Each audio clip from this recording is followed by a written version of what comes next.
èmi ni Awómilẹ́kùn Ifẹ̀ tí mo jẹ́ olórí àwọn lókolóko.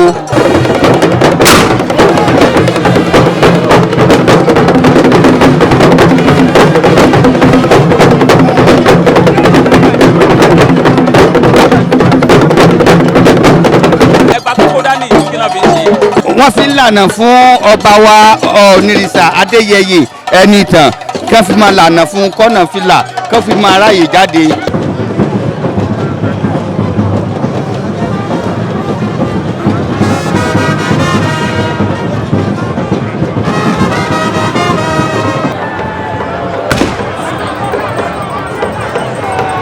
Kí ni wọ́n pè lókolóko?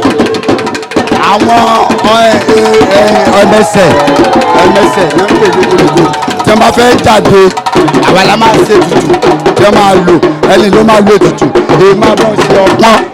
Ọ̀nìrìṣà ọba Adéyẹyè Ẹnìtàn ó máa pẹ́ lórí ọlá ńlá rẹ̀ ó máa pẹ́ fún wa ó máa pẹ́ fún wa ó máa pẹ́ fún wa lágbára wọn tó láyé ọwọ́ ayé ò ní tẹ̀ pápá yóò ní mú ọwọ́ ayé ò ní tẹ̀ o ọmọ ẹ̀ máa bọ̀ ọ́ re o.